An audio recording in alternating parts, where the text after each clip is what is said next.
All right. So good morning, guys. Good afternoon to my folks in Eastern Time. My name is Elena Boyd, and welcome to the January session of the Daring to Learn webinar series. Um, for those of you that have joined us before, welcome back. For those of you, if this is your first time watching Daring to Learn, this is a monthly webinar series hosted by the UT Center for Profitable Agriculture.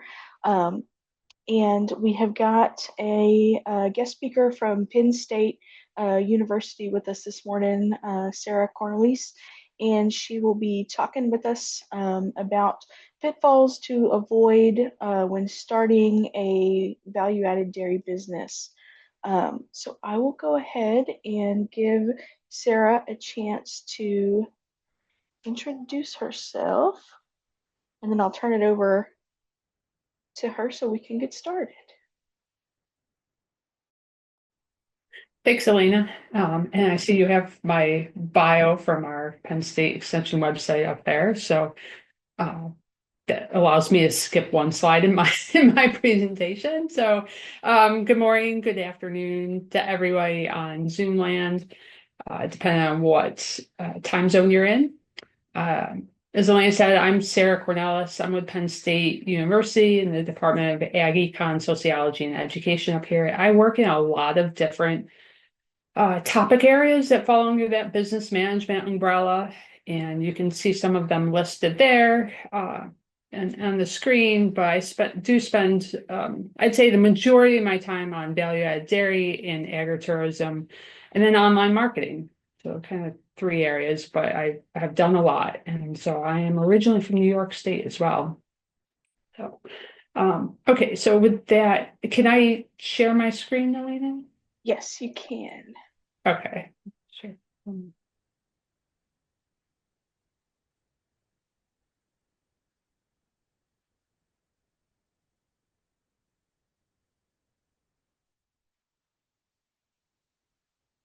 Okay, I think that should be showing up now.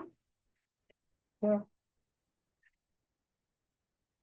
so again, I just want to thank Elena and Megan and all the other folks down there at the Southeast Center and Center for Profitable Ag for allowing me to come on today to speak. And I will be talking about pitfalls to avoid when growing or starting your value-added dairy foods business. Excuse me. There's a lot of overlap there, whether you're starting or growing. I think growing obviously is a more complex situation. So you'll see a couple other names here on the slide, and I just want to make sure that I acknowledge my colleagues, Dr. Ginger Fenton and Dr. Carrie Collegian. This was a cooperative webinar. We did this, I believe, last spring, gave this webinar last spring as part of our value-added dairy foods webinar series. And so we did work on this together, and I have made sure to incorporate their comments into today's presentation. So just know that they were also involved in the development of this. And Dr. Ginger Fenton, excuse me, she's an extension dairy educator at Penn State. And then Dr. Carrie Collegian, she is actually now retired, but she was an associate research professor in our food science department. Okay. So I'll skip over this slide since Elena kind of put my bio up earlier, but my email address, if you'd like to email me, I'm also on X or Twitter. And then I will note the website at the bottom if you're interested in any of the value-added dairy educational materials that Penn State offers. That is the URL at which you can find them. Okay. This presentation is available in other formats upon request, and I do know I'll be sharing the PDF with Elena afterwards. And just to know, whenever I mention a trade name, no discrimination is intended, nor endorsement implied by Penn State. Need to show that non-discrimination statement. And with that, I'll go ahead and get started. So Expanding a value-added dairy foods business, can both be very exciting time, but it also can, bring with it certain anxieties. When you're looking at going kind of expanding perhaps outside your comfort zone, and that can makes folks anxious. And no one plans to expand the business expecting to fail. You expect to succeed. And therefore, it's really important to have an awareness of issues that can negatively impact the success of an expansion. Today's discussion, as I noted earlier, is intended to kind of look at growing the value-added dairy foods business, but there's a lot of overlap with starting a business as well. And it's also going to be more at an introductory level,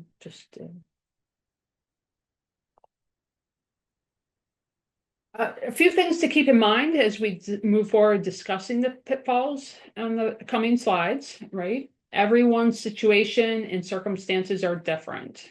So no two businesses are exactly the same. Even if from an outside perspective, they look the same, the owners themselves, you're different.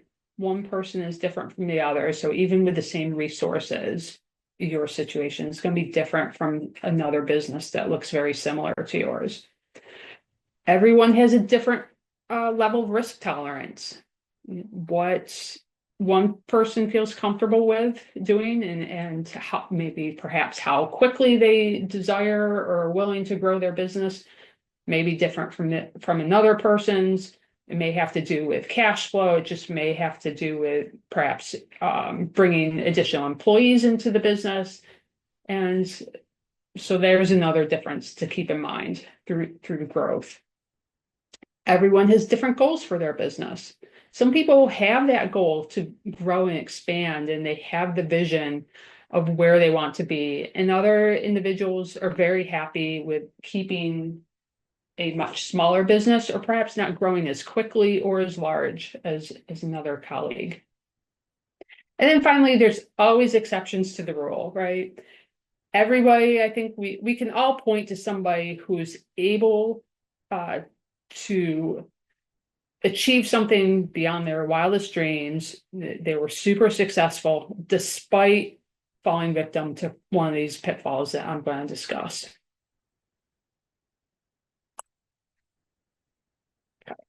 So let's consider these following scenarios. What might lead you to consider growing your business? You might have the opportunity to sell through more outlets. Perhaps there's some other retail outlets reaching out to you asking to sell your product. Perhaps you have the opportunity to sell your product nationally. That's, it's very encouraging if you can get into a national outlet. Or perhaps it's simply you have the opportunity to expand your product line. And, there's a lot of different ways to grow your business, and a lot of different opportunities you may come across as your business, goes forward. But the key word is opportunity. Simply because something is an opportunity doesn't mean that it's the right path for your business, or conversely, that there won't be difficulties with pursuing that opportunity. And just kind of as an example, and this doesn't relate to having a business, but just because we're coming up on tax season here, right? Just because I have the opportunity to enhance my income by taking advantage of lots of different loopholes on my taxes, doesn't mean that's necessarily a wise decision to follow through on, right? I could be faced down the road with being audited, and the IRS agent that they send to audit me may disagree with my view on the using the loophole in what I submitted. So of course that's a bit of an extreme example, and certainly I'm not giving any tax advice, but as I think my point is that we face opportunities for our business, and we have to be aware of the pitfalls that accompany those opportunities. Okay. So let's start I'm going to start right with what I think is the most crucial pitfall. There's no building up to the big one. I'm going to start with the big one. And what you want to avoid is failing to plan. So, and we talk a lot about planning when businesses start. And, but I think it's also really important for business owners to know that as you grow a business, it's just as important to have that plan that you can look to for guidance, including, why is it? What is the why that is driving you to expand, right? Just because you have the opportunity to expand doesn't mean you have to. So why are you looking to expand? Why are you looking to grow? Why is it a positive thing for your business? In addition to going about how is, those tactical, the strategic side of how you're going to expand. Okay. When you don't have that plan, it's really easy to lose sight of your mission and your vision. And without those things guiding you, you can be tempted to chase every opportunity that presents itself. And every new opportunity looks attractive. But chasing too many opportunities can result in spreading your resources too thin. And also, if you haven't taken the time through the planning process to do research, it could lead to a misdirected focus in terms of where you're taking your business through growth. And then that then leads into affecting the success of the opportunities that you are pursuing. So it's really best to focus on some specific objectives and markets based on research. And that planning process, again, helps that you ensure the work, that you've done the work necessary to have a solid foundation for growth. So from a practical perspective, if you're looking to expand your value-added dairy business, perhaps through, product line, you need to think about what's involved in that, from a production point of view, everything from equipment to labor. So let's think about, you have a 1 or 2 person small family operation, which is very common here in Pennsylvania. Small dairies and just 1 or 2 people involved in the processing business, and they're making fluid milk with a really great local market. And then they say, this is going so well, let's grow. So then the question is, why are they expanding? Is it because they're getting, more customer requests than they can fulfill? Are they getting requests for different products? Perhaps, if they're doing fluid milk, are they being asked for flavored milk? Or maybe they want to grow geographically, they want to sell regionally. So once you're clear on why you're expanding the business, you can then think about the equipment, right? And we get a lot of questions about equipment. So, can your facilities fit or handle more equipment? Again, with some of our small processing businesses here in Pennsylvania, when you start, people often start very small because, right, equipment is expensive. Stainless steel is expensive, and that's what you're dealing with for dairy processing. And so you only want to buy for what you're going to be making at that point in time. And you don't necessarily foresee getting bigger. So you only buy that 50-gallon pasteurizer, that batch pasteurizer, and then it becomes a limitation. And then when you're looking to grow, you're like, oh my gosh, I need that 100-gallon or larger pasteurizer. And as I mentioned, it ties into starting, but also growing. You guys think about, where might you be in the future? Because jumping up in size for equipment may be less expensive than having to replace equipment. So another thing to think about is, if you're going to start expanding through similar or different products. So this example came from Carrie. She's had a lot of processors. Ask her if they can put in one kind of equipment and then make different products. Or they can put in certain equipment and make just about any type of cheese that they want. And, the answer is no, you can't do that. So once you start looking at more specialty products, whether it's moving from milk to ice cream or adding cheese or yogurt or cultured products, each of these different product types has its own special equipment, and it may even require additional rooms. For instance, yogurt needs a room or an area to ferment at a warm temperature. Ice cream obviously needs a freezer space. And so as you're looking at expanding, you have to kind of look forward and think about, where is this additional space going to come from? Where am I going to put all of this specialty equipment that is needed as I expand? So this is where, again, ties into the planning very closely. Is part of that planning process, not just ties into it. And thinking about, where are you going to go? What is the possibilities in the future, so that then you can think about the equipment, the facilities, and the labor. So you need to be thinking about all those aspects. Okay. The next pitfall here is veering away from your expertise or your specialty, right? There's a reason you have the opportunity to grow your business, right? You've been successful because you have a quality product that customers want, whether that's you're marketing directly or you're marketing through more wholesale outlets. So somebody wants your product. And when you're growing or considering growing your business, you can be tempted to explore options that aren't fully in your wheelhouse. For instance, you may be jumping too quickly into processing a product that you're not skilled at making, simply because you want to take advantage of a trend that you see, or because you see other businesses around you achieving success with that product. But when you abandon your expertise or not stay focused on what brought you success to this point in time, you then run the risk of alienating your core customer base. They may question their importance to you or what the purpose of your business is.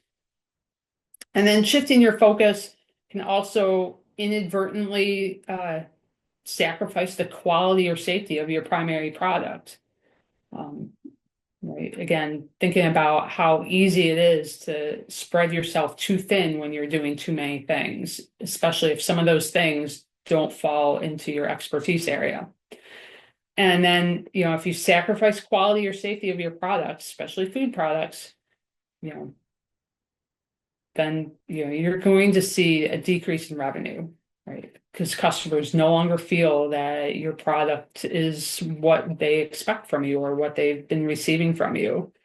And then, not only revenue, but particularly safety of a product, that can damage your business and your personal reputation. So I have two small dairy business examples. And if you're old enough like me, you may know of a business called Eastman Kodak. And this is a Western New York, but based business. But Kodak really, they came and they built the photography industry, and that's what they're known for. However, when digital photography really came on the scene, they kind of missed the boat on that, and then they were scrambling because they no longer had the revenue stream. So then they tried to expand into things like pharmaceuticals and document management and healthcare imaging, things that don't really fall within that photography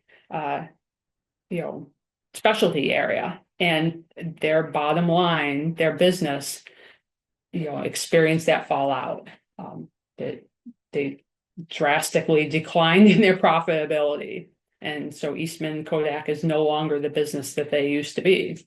So there's kind of a warning story about veering too far away.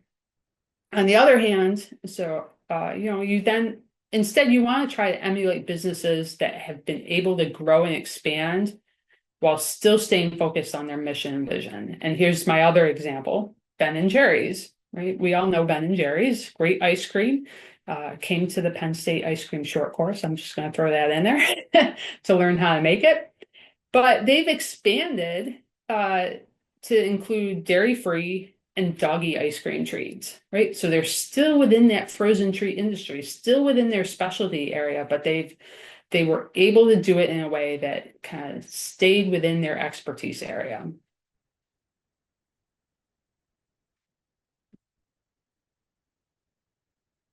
So our third pitfall, inflexibility.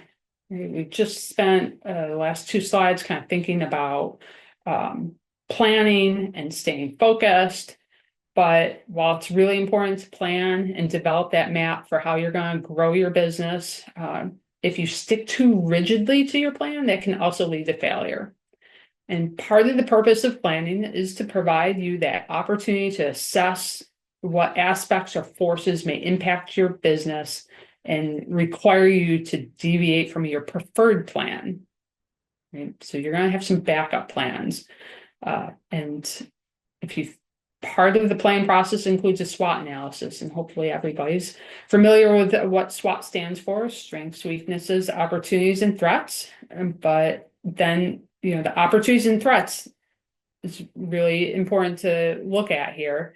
You're going to look at exploring those external threats and opportunities to your business as well as the industry, and hopefully have your eyes open to what could potentially occur, giving you that time to plan different options if those opportunities or threats became real. And if you're inflexible, that prevents you from making necessary adjustments or exploring more profitable or beneficial opportunities. And I do have another non-food business example, and this time it's Microsoft. So I think a lot of us are familiar with Microsoft. Really came on the scene with PCs, but they've passed up a lot of different opportunities within that software technology industry over the years because they were so because they had such a laser focus on what they were doing. And some of the things that I found that they passed up on include things like web TV, ebooks, smartphones, the tablet PC, things that so many of us have these days. And so they were inflexible. They wouldn't veer away. So okay, so for you as a business owner, whether it has to do with your product line mix, the breadth and depth of the products that you're making, the market channels and outlets you're using, or even your business operations, you want to try to ensure that you don't adhere so strictly to your original vision or plan that you are unable to adjust or explore, because nobody knows what the future holds.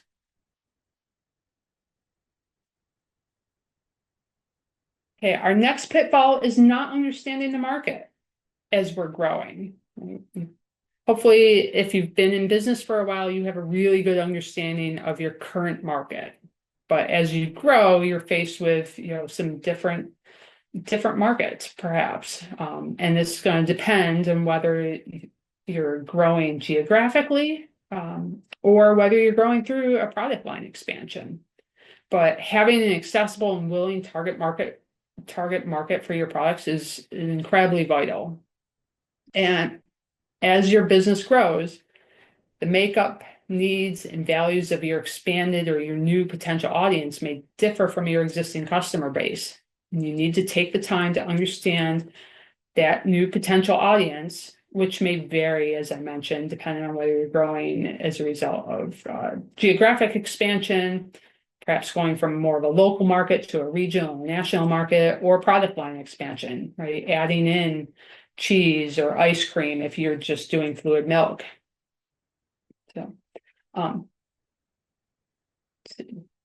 So study, you want to take time. Again, you're going to see ties to the planning, the first pitfall there with just about all of my slides. But so again, study how or whether your customer needs are going to change based on, perhaps a geographical location expansion.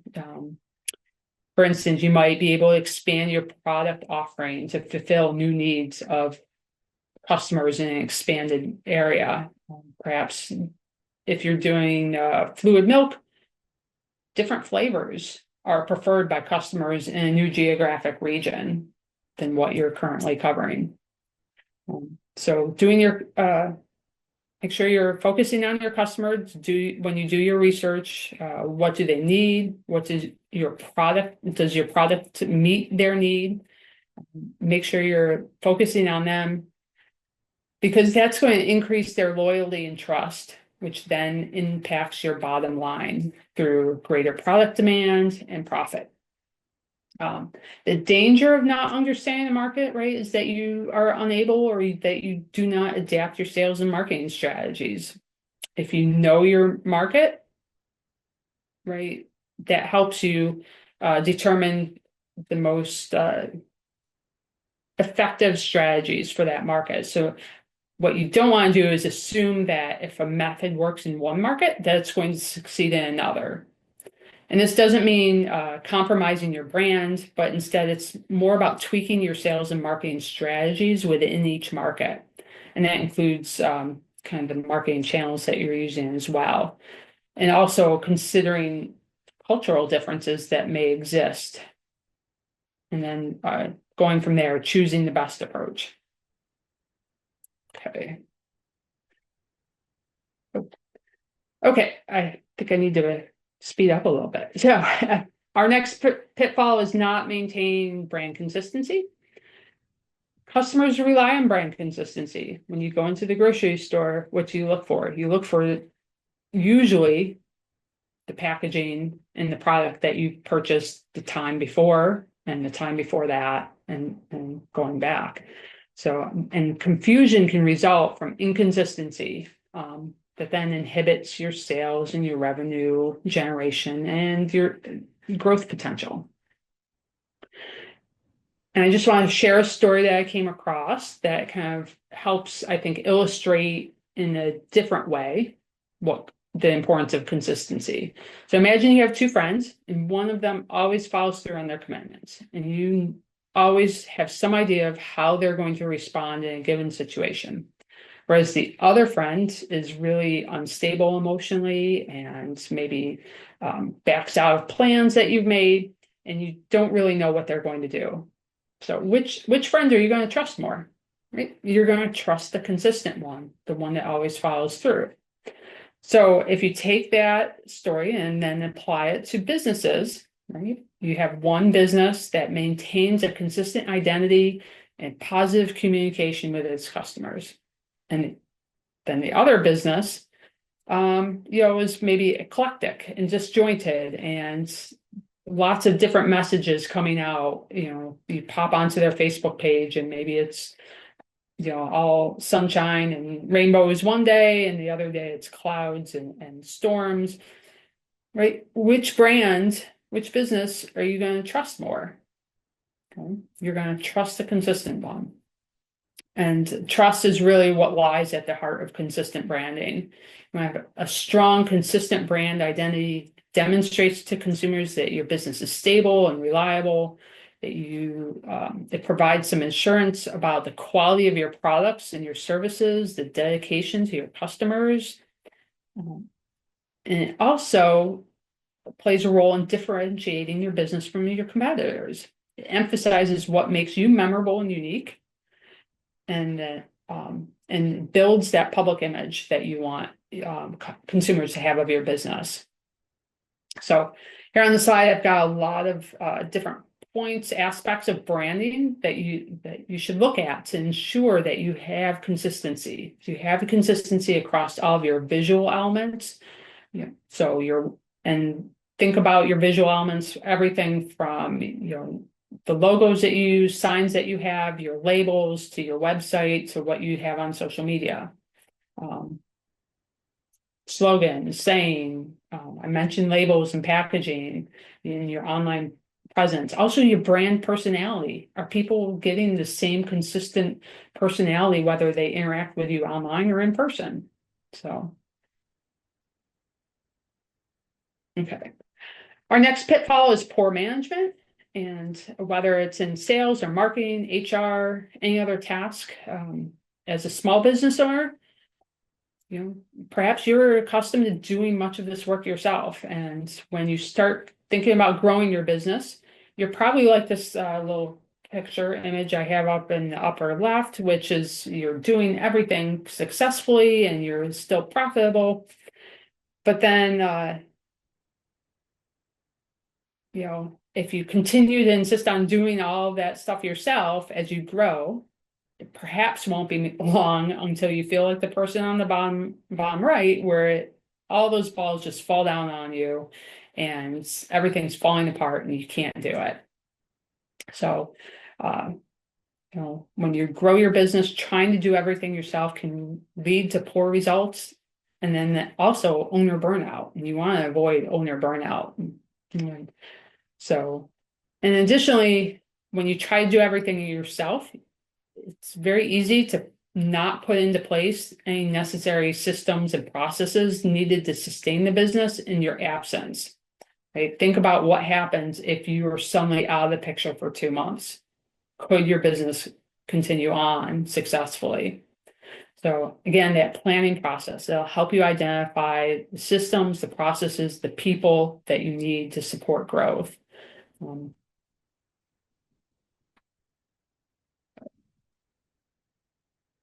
Okay, regulatory requirements. This is another pitfall. It's incredibly important as you grow in the dairy foods business to stay on top of those regulatory requirements. And it may have to do with processing, it may have to do with employees or marketing or sales. So for instance, here in Pennsylvania, if a dairy business wanted to expand and from pasteurizing milk for fluid sales, but they wanted to expand into raw milk, cheese processing and sales, that's a different permit. You can't just do it. So you want to make sure that you've got all of the permits from the state that allows you to legally process any new products that you're going to expand into.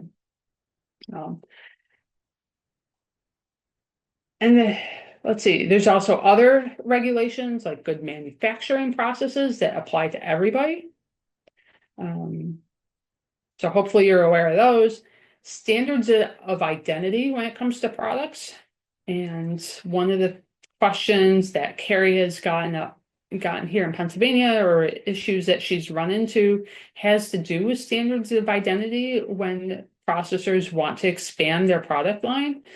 And let's say they're making cheddar, right? Because it's one of the easiest cheeses to make and to branch out into branch out with through different flavors. But then they want to expand into some other similar products. And of course, we do a lot of raw milk cheeses here in Pennsylvania. And so a processor may say, okay, I'm going to expand into raw milk Monterey Jack or Colby, right?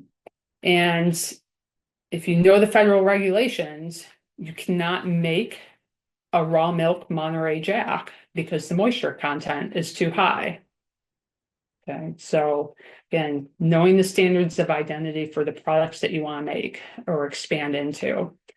And it also rolls over into your branding and your marketing because your labels have to be approved. So you want to make sure that you have everything legal from the federal regulations. If you're expanding through new market channels or outlets, you want to make sure that you're following any regulations that you may be required to do so, whether that's at state, county. Here in Pennsylvania, we have townships. Or if your sales and revenue increase such that under FSMA, you're moved from being a qualified facility to a covered facility. Different regulations that you're going to have to adhere to there. And I have audits mentioned on this slide. Audits aren't technically a regulatory requirement, but if you do undergo audit program, participate in the audit program for any outlets that you sell through, there may be some aspects that have to do with regulations that may be impacted through business growth. Okay. Let's see here. Oh, and finally, employees. As you grow, you may have changes to the number and type of employees that you have. And so you want to make sure that you're complying with all the requirements regarding pay, overtime, insurance, workers' comp, food safety plans when you add more employees. And there is cost, financial cost with the regulations, but you need to build that into your pricing model. But it is your responsibility to understand regulations, know how they apply to your business. So if you have any questions about them, reach out and ask. And we can't, at least here in Pennsylvania, we can't stress this enough. Our regulators want to help our dairy foods businesses succeed. Okay. Okay, growing too fast is another pitfall. Growth is not a competition sport. Businesses grow at different speeds and over different time frames. And so growing too fast for what your situation is can be a danger. And specifically, I'm going to highlight two financial dangers that can accompany growth of that too fast. And that's either poor cash flow or overcapitalization. When businesses grow too quickly, you can have cash flow problems because cash is needed to buy greater quantities of inputs, pay employees, so forth. And until you have products that are sold and cash inflows, your cash on hand to pay those expenses may not be available. So you need to have that plan. Again, going back to planning, you need to have a plan to ensure adequate cash flow is available during that growth period. And it may include operating loans, increase on your line of credit, or on that operating loan with your lender. Overcapitalization then occurs when your business has more debt than its assets are worth. And perhaps this may have resulted from purchasing assets when prices were too high or taking a loan with an interest rate that was higher than what the return on investment is generating. So if you're overcapitalized, that may lead, you may be in a situation where you're paying really high interest rates, which then eat up your profits, which over the long term is not sustainable. So again, having a financial plan is incredibly important. So work with your lender and also make sure that that plan includes a scenario analysis so that you can assess what your financial position is going to be under different conditions. So, okay. So however you're growing your value-added dairy foods business, you want to make sure that you're also monitoring the progress of that growth. There again, think back to what there was an opportunity that led you down the path of growth or being in a situation where you're considering growing. So think about how are you going to determine whether the decision to grow or pursue growth is profitable. This is where KPIs or key performance indicators come into the picture. This may be the number of products sold, your gross profit margin, the revenue growth rate, a new customer growth rate, customer retention rate, return on equity, and there's a lot of other ones that you could look at to determine whether or not growth is headed in the positive direction that you planned and want it to go in. So if you fail to monitor the progress, you run the risk of missing possible warning signs that then would indicate or flag you to say, hey, I need to adjust my plan and maybe pursue that backup plan that you created during the planning process. This might be changing market conditions or customer preferences, or perhaps a new regulation came on the scene that now you then have to adhere to. So hopefully, if you're already in business, you have some of those KPIs already in place that you're looking at. As you expand, you may have to pull in, following some other KPIs that fit what you're doing through the expansion.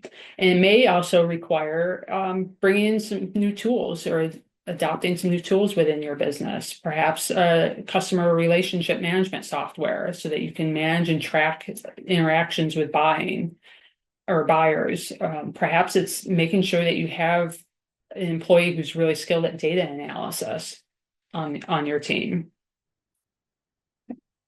And the final pitfall that I have for us is, not having unrealistic expectations.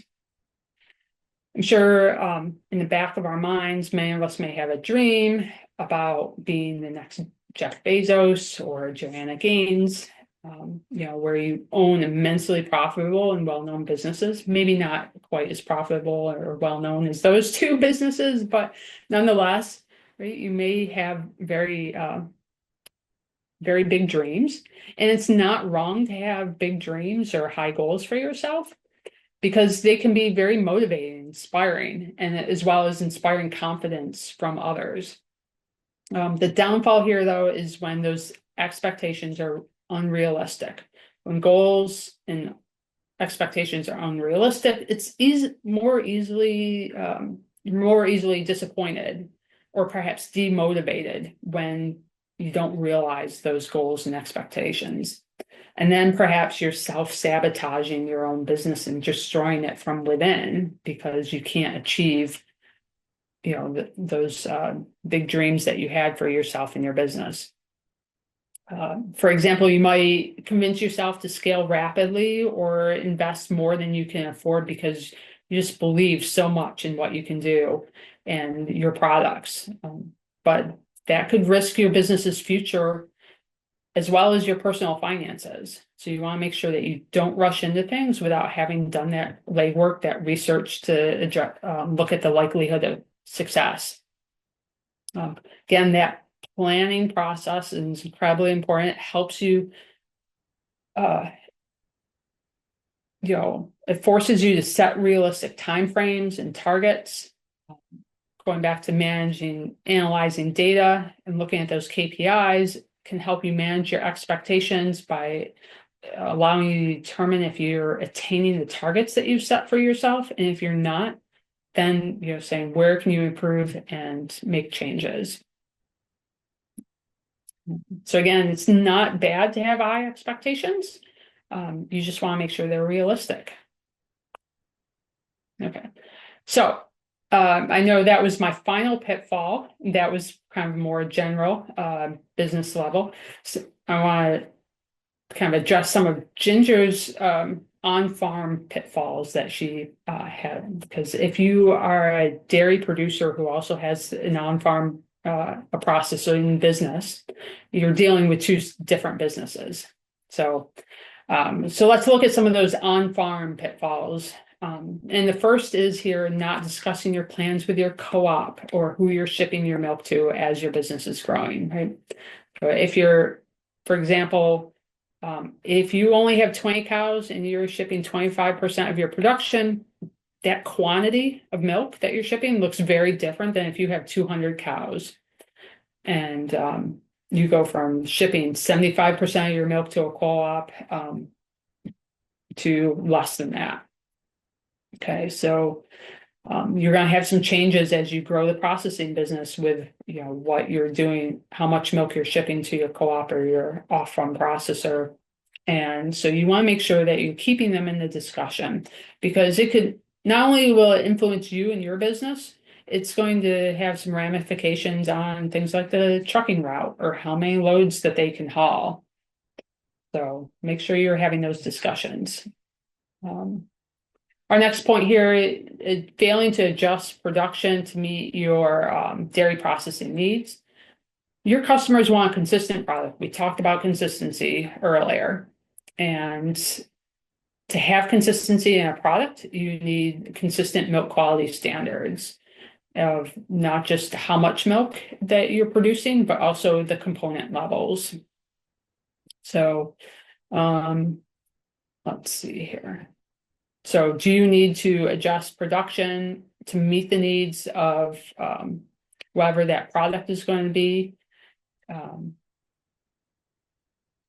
Do you need to, what changes with seasonality, not just the production level, but the components of the milk that you're producing that fluctuates during season. So then you may have to make some adjustments to your nutritionist and thinking about forages. Again, it all goes back to what do you need to do so that you can produce or process a consistent product for the customer. And then related to that, if you're going to, if growth means you need to start purchasing milk from a neighboring dairy farm, you need to have some predetermined requirements for what that milk is, what the quality parameters are required for that milk that you're purchasing, and have an agreement with them. Spell out exactly what you expect for somatic cell count, component levels, other bacteria counts, coliform, for instance, or the PIC. Also think about who's doing the testing on for the milk quality. When is it being tested, and who or what is required or responsible for transporting that milk from the other dairy farm to your processing facility.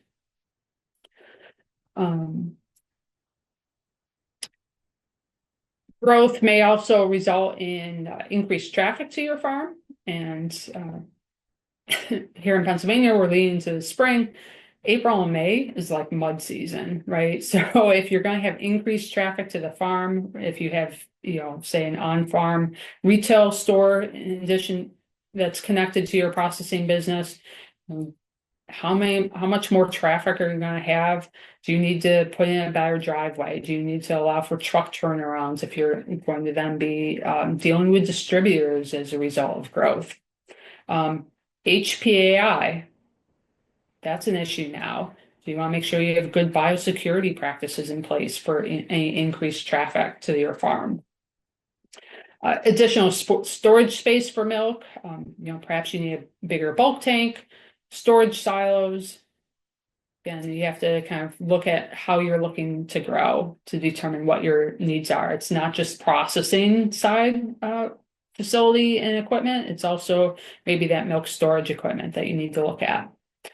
And another pitfall is perhaps not paying enough attention to cash flow balance between the value-added dairy foods business and the farm. So do you have one of those businesses carrying the other? Is the farm carrying the processing business? If it is, why are you looking to grow or expand that business? And then finally, the final pitfall from an on-farm perspective is missing key players from your team. So, if you're thinking about components, for instance, and production levels, do you need to work with a veterinarian, nutritionist, agronomist? Certainly, both on the farm side and the processing side. Excuse me, I talked about lenders earlier. Make sure you're talking with your lender for the on-farm side as well.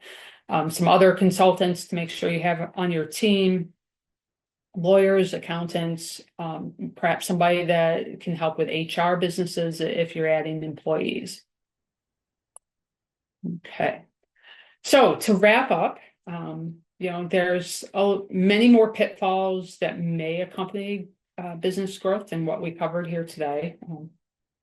There's only so much you can talk about in an hour. And there's also probably some additional aspects to the pitfalls that we did discuss.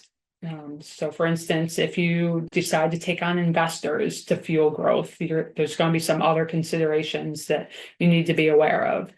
But today was really to help you safeguard your expansion efforts by recognizing and addressing potential challenges that could impede success by highlighting issues and providing some strategies to decrease the associated risk with those.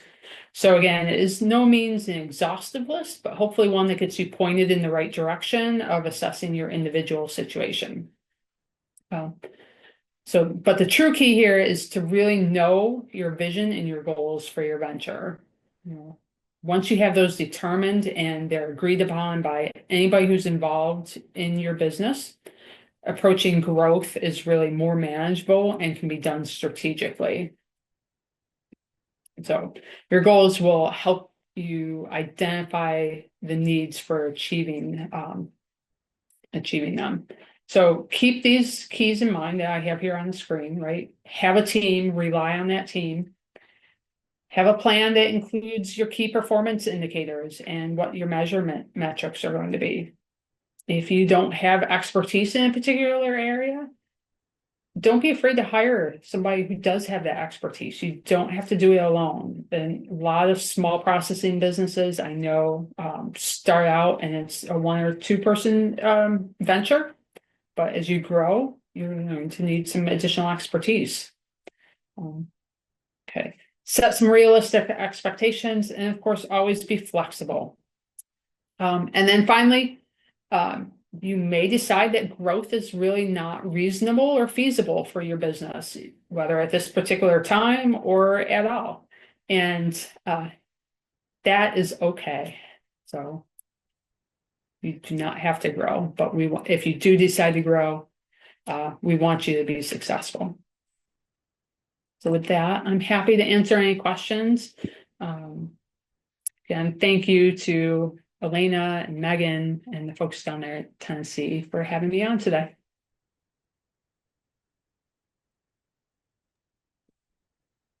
Thank you, Sarah. That was great. Um, and like she said, if anybody has any questions, feel free to let us know. You can pop those in the chat box, or there's a raise hand feature. There's a Q&A. If you've got one, you can get a hold of us. And while we are waiting for questions, I will go ahead and put up our evaluation form on the screen. So for those of you that have watched Daring to Learn before, you guys know the drill, especially if you are one of our Tennessee producers and you're looking for educational credit for the Tennessee Agricultural Enhancement Program, or TAEP. You can fill out this evaluation and attendance form, and we'll keep track of that to make sure you guys get credit when you watch the required number of sessions at the end of this year. This will go towards 2025 credit that you can use in 2026. But also, even if you're not a Tennessee producer, feel free to fill out this evaluation form. Your feedback lets us know what we're doing right, what we're doing wrong, and you can also share any ideas you have for future sessions with us in that evaluation form. So I'll leave that up on the screen for now. And we'll give folks a minute or two if you have questions to send those our way.